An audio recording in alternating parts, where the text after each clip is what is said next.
नमस्कार मित्रों। जैसा कि आज दिनांक 9/12/2024 को दीनदयाल उपाध्याय गोरखपुर विश्वविद्यालय गोरखपुर के बीए फिफ्थ सेमेस्टर एग्जामिनेशन 2024-25 के अंतर्गत एजुकेशन का पेपर हुआ है। कोड था EDU 302 और पेपर आईडी देखें 1673। आइए इसके आंसर की पर विचार करें। यदि आप चैनल पर नए हैं तो study by Virendra sir channel को लाइक शेयर और सब्सक्राइब करना न भूलें। तो आइए देखते हैं। पहला प्रश्न जो पूछा गया था वह पूछा गया था आप लोगों से कि सामान्य प्रायिकता वक्र की आकृति है। तो इस प्रश्न का जो सही आंसर होगा वह होगा ऑप्शन ए। दूसरा प्रश्न पूछा गया था कि मध्यांक को सांकेतिक रूप में लिखा जाता है। तो इस प्रश्न का सही आंसर होगा ऑप्शन सी। प्रश्न संख्या 3 पूछा गया था सांख्यिकी है। तो इस प्रश्न का जो सही आंसर होगा वह होगा ऑप्शन डी। प्रश्न संख्या 4 पूछा गया था आप लोगों से पंक्ति और स्तंभ में डेटा की एक व्यवस्थित व्यवस्था है। तो इस प्रश्न का सही आंसर होगा ऑप्शन बी। आइए अगले प्रश्न को देखें। पांचवा प्रश्न पूछा गया था आप लोगों से कि थोड़ा धुंधला आया है, आप लोग वाइस से क्लियर करिएगा। शिक्षा के क्षेत्र में सांख्यिकी के सामान्य उद्देश्य है। तो यहाँ पे सही आंसर होगा ऑप्शन डी उपरोक्त सभी। प्रश्न संख्या 6 पूछा गया था आप लोगों से कि निम्नलिखित में से कौन सा संबंध का प्रकार है। तो यहाँ पे भी सही ऑप्शन होगा ऑप्शन डी उपरोक्त सभी। प्रश्न संख्या 7 पूछा गया था सांख्यिकी में एफ किसका प्रतीक चिन्ह है। तो इस प्रश्न का सही आंसर होगा ऑप्शन बी आवृत्ति का। प्रश्न संख्या 8 पूछा गया था सहसंबंध गुणांक आर की सार्थकता के लिए प्रायः प्रयुक्त किया जाता है। तो इस प्रश्न का सही आंसर होगा ऑप्शन बी स्टूडेंट टी फलन। आइए अगले प्रश्न को देखें। प्रश्न संख्या 9 पूछा गया था आप लोगों से कि आंशिक सहसंबंध में दो चरों के संबंध से तीसरे चर के प्रभाव को। तो यहाँ पे सही आंसर होगा ऑप्शन ए अलग किया जाता है। प्रश्न संख्या 10 पूछा गया था आवृत्ति वितरण में आधार रेखा पर क्या इंगित करते हैं। तो इस प्रश्न का सही आंसर होगा ऑप्शन सी आवृत्ति। प्रश्न संख्या 11 पूछा गया था आप लोगों से कि मध्यमान है। तो इस प्रश्न का सही आंसर होगा ऑप्शन ए सांख्यिकी औसत। प्रश्न संख्या 12 पूछा गया था जब आंकड़े प्रतिशत में दिए गए हों तो उस समय निम्न में से किसका उपयोग किया जाना चाहिए। तो यहाँ पे 12 नंबर प्रश्न का जो सही आंसर होगा वह होगा ऑप्शन बी वृत्तारेख। प्रश्न संख्या 13 पूछा गया था चर जिन्हें ऊंचाई भार और लंबाई में मापा जा सकता है कहलाता है। तो इस प्रश्न का सही आंसर है ऑप्शन ए सतत चर। प्रश्न संख्या 14 पूछा गया था निम्नलिखित में से कौन सा परिवर्तनशीलता का मापक नहीं है। तो इस प्रश्न का सही आंसर होगा ऑप्शन ए। आइए अगले प्रश्न को देखें। 15 नंबर प्रश्न पूछा गया था आप लोगों से किसी विशेष वर्ग पर प्रेक्षणों की संख्या कहलाती है। तो इस प्रश्न का सही आंसर है ऑप्शन सी आवृत्ति। प्रश्न संख्या 16 पूछा गया था आप लोगों से कि मध्यमान क्या है। तो इस प्रश्न का सही आंसर होगा ऑप्शन ए वितरण का मध्य बिंदु। प्रश्न संख्या 17 पूछा गया था सारणीकरण का प्रथम चरण है। तो इस प्रश्न का सही आंसर है ऑप्शन डी वर्गीकरण। प्रश्न संख्या 18 पूछा गया था दिए गए आंकड़ों के समूह का मध्यांक ज्ञात कीजिए। तो इस प्रश्न का सही आंसर होगा ऑप्शन सी 8। प्रश्न संख्या 19 पूछा गया था आपसे सूत्र यहाँ पे पूछा गया था निम्नलिखित में से कौन मानक विचलन का सूत्र है। तो इस प्रश्न का सही आंसर होगा ऑप्शन ए प्रश्न संख्या 20 पूछा गया था, एक कक्षा में 9 लड़कों का प्राप्तांक निम्न प्रकार है, इसका बहुलांक होगा। तो इस प्रश्न का सही आंसर होगा ऑप्शन डी 3। प्रश्न संख्या 21 यानी कि 21 नंबर प्रश्न पूछा गया था, सामान्य वितरण में होता है। तो इस प्रश्न का सही आंसर होगा ऑप्शन बी केवल एक बहुलांक। प्रश्न संख्या 22 पूछा गया था आप लोगों से, मानक विचलन का संकेत है। तो इस प्रश्न का सही आंसर है ऑप्शन ए।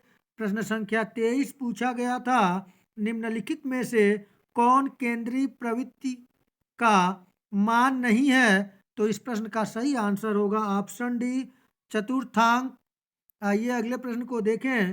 प्रश्न संख्या 24 आप लोगों से पूछा गया था, एक संख्या जो समूह में सबसे अधिक लोकप्रिय है कहलाती है। तो इस प्रश्न का सही आंसर है ऑप्शन सी बहुलांक। प्रश्न संख्या 25 आप लोगों से पूछा गया था, दो मात्रात्मक चरों के उभयनिष्ठ आवृत्ति वितरण को कहते हैं। तो इस प्रश्न का सही आंसर होगा ऑप्शन बी द्विचर आवृत्ति वितरण। प्रश्न संख्या 26 पूछा गया था आप लोगों से, यदि r इक्वल टू 0.80 हो तो इसे कहा जाएगा। तो इस प्रश्न का सही आंसर होगा ऑप्शन सी उच्च सहसंबंध। आइए अगले प्रश्न को देखा जाए। 27 नंबर प्रश्न आप लोगों से पूछा गया था, निम्नलिखित में से कौन किसी समूह की संरचना की व्याख्या हेतु प्रयुक्त होता है।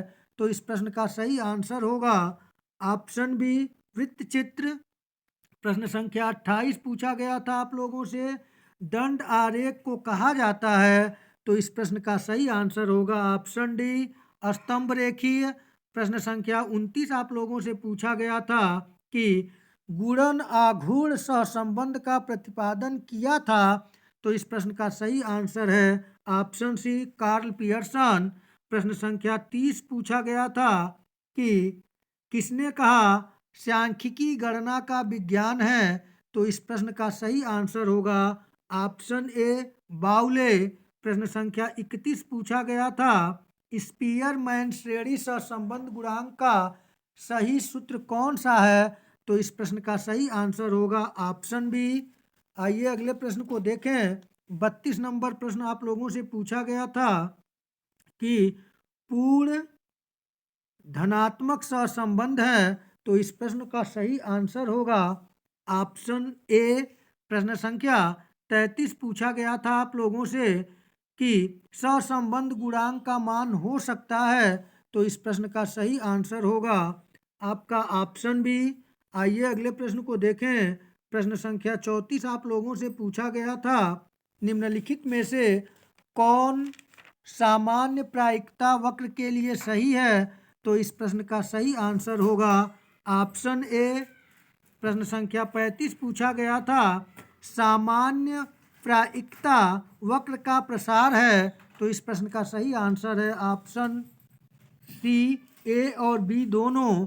आइए अगले प्रश्न को देखें। प्रश्न संख्या 36 पूछा गया था आप लोगों से, सामान्य प्रायिकता वक्र के अंतर्गत प्लस माइनस के बीच क्षेत्रफल है। तो 36 नंबर प्रश्न का सही आंसर होगा ऑप्शन ए 68.26%। प्रश्न संख्या 37 पूछा गया था, प्रसार ज्ञात करने का सूत्र है। तो इस प्रश्न का सही आंसर है ऑप्शन ए। प्रश्न संख्या 38 आप लोगों से पूछा गया था, अनेक समूहों के मध्यमानों को व्यक्त करने के लिए कौन सा रेखाचित्र बनाया जाता है। तो इस प्रश्न का सही आंसर जो होगा वह होगा ऑप्शन ए दंड आरेख। प्रश्न संख्या 39 यानी कि 39 नंबर प्रश्न पूछा गया था कि मध्यमान के सूत्र में सिग्मा एफ एक्स का अर्थ होता है। तो इस प्रश्न का जो सही आंसर होगा वह है ऑप्शन बी आवृत्ति एवं गुणनफलों का योग। प्रश्न संख्या 40 पूछा गया था आप लोगों से, माध्यिका ज्ञात की जाती है। तो इस प्रश्न का सही आंसर होगा ऑप्शन बी। प्रश्न संख्या 41 आप लोगों से पूछा गया था, वर्गांतर निर्धारित करने की विधियां हैं। तो इस प्रश्न का सही आंसर जो होगा वह होगा ऑप्शन डी उपरोक्त सभी। प्रश्न संख्या 42 पूछा गया था सहसंबंध है, तो इस प्रश्न का सही आंसर है ऑप्शन बी 1 अनुपात। प्रश्न संख्या 43 पूछा गया था दो स्वतंत्र चरों के बीच सहसंबंध होता है, तो इस प्रश्न का सही आंसर होगा ऑप्शन ए, यहाँ पे सही होगा कि 0। प्रश्न संख्या 44 पूछा गया था इनमें से कौन सांख्यिकी की शाखा है, तो इस प्रश्न का सही आंसर होगा ऑप्शन डी, ए और बी दोनों। आइए अगला प्रश्न देखें। 45 नंबर प्रश्न पूछा गया था यदि चर x तथा y के बीच सहसंबंध r इक्वल टू 0.90 है तो कौन सही है, तो यहाँ पे सही आंसर होगा ऑप्शन बी, x के बढ़ने पर y बढ़ता है। आइए अगले प्रश्न को देखें। 46 नंबर प्रश्न आप लोगों से पूछा गया था एक दुकानदार जो जूतों का व्यापार करता है निर्णय करना चाहता है कि किस माप की जूतों का भंडारण करे, इसके लिए वह किस प्रकार की सांख्यिकी में सर्वाधिक रुचि लेगा, तो इस प्रश्न का जो सही आंसर होगा वह होगा ऑप्शन सी, बहुलांक। प्रश्न संख्या 47 आप लोगों से पूछा गया था बहुलक किस प्रकार की सांख्यिकी है, तो इस प्रश्न का सही आंसर होगा ऑप्शन ए, नामित सांख्यिकी। प्रश्न संख्या 48 पूछा गया था आप लोगों से सामान्य प्रायिकता वक्र में निम्नलिखित में से कौन एक ही बिंदु पर होंगे, तो इस प्रश्न का जो सही आंसर होगा वह होगा ऑप्शन बी, मध्यमान एवं माध्यिका।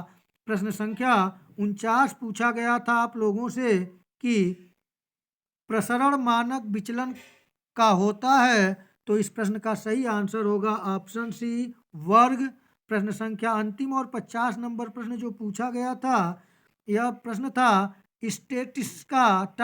स्टेटिस्टा शब्द की उत्पत्ति हुई है, तो इस प्रश्न का सही आंसर जो होगा वह होगा ऑप्शन ए, इटालियन भाषा से।